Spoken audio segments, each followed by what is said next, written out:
Welcome to North of the Broad. I'm your host, Karen Wyman, coming to you from the paddle shack above higher ground on Ladies Island. I'm joined this afternoon by Jeff Kidd. Hey, Jeff.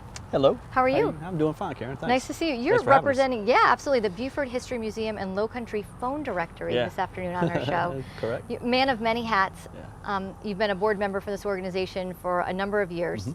And you've got some really exciting news to share with us and our viewers, and want to talk about Reflections on the Park, which is a retrospective film about the Henry C. Chambers and his efforts to build and finance the waterfront park here in Beaufort. Yeah, of course, Mayor Chambers was, I think, probably somebody that is going to forever be associated with this town because his name's on the park that has so many visitors every year. But this really kind of came about actually as a freelance job. I left the newspaper industry a couple of years ago. I started doing a little bit of side work for Brent Cooper, who's the publisher of the Low Country Phone Directory, doing community profiles. And I got to plug Brent's book a little bit because it's as phone books go, it's a very interesting read. There are community profiles and stuff in there, visitor's guide, a lot of photos from local photographers.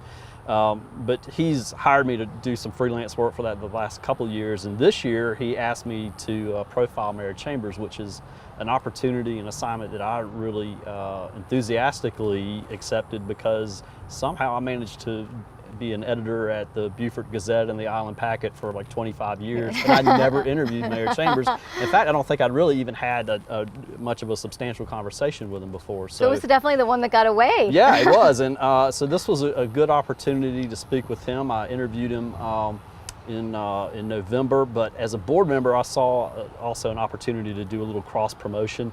So for the with Brent's permission and of course Mayor Chambers' permission, I recorded our interview. And so for the phone book, I did something that's a little more wide-ranging, retrospective. It touched on his tenure as mayor, but also about his recollections of growing up in Beaufort. And then for the History Museum, the video that I put together was much more narrowly focused, as you mentioned, on the effort to build and finance Waterfront Park. Interesting. You know, so like you say, the park has become such a focal point of downtown Beaufort.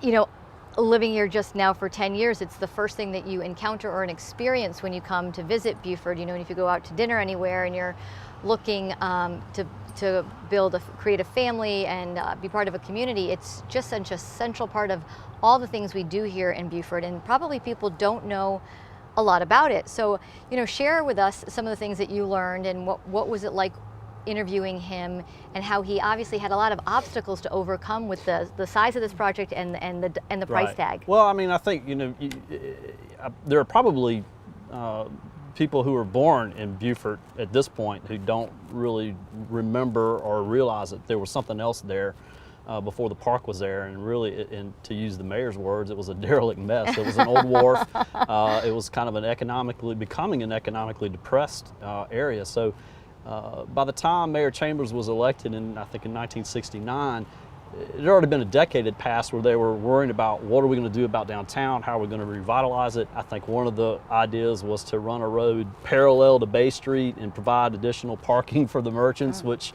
I don't think would have quite the same oomph as the park would.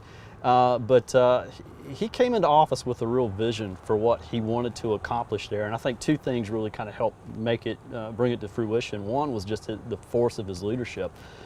He grew up in Beaufort, small town guy, but he was not afraid to go to Columbia and argue for money. He was not afraid to challenge them to change some of the state laws that would help Beaufort increase its tax revenue.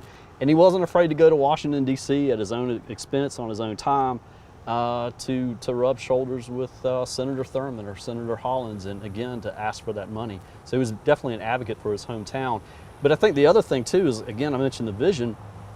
You know, we see this as an economic driver, as sort of that tourism mecca. It's certainly both of those things, but I think in my conversations with Mayor Chambers, that what really stood out to me was that he saw this as a gift. I mean, we're enveloped by water here in Beaufort, but that doesn't mean everybody owns waterfront property. That's right. And to him, it was sort of a gift to the town. He kind of gave the river to the people of Beaufort, and I think it's a wonderful legacy.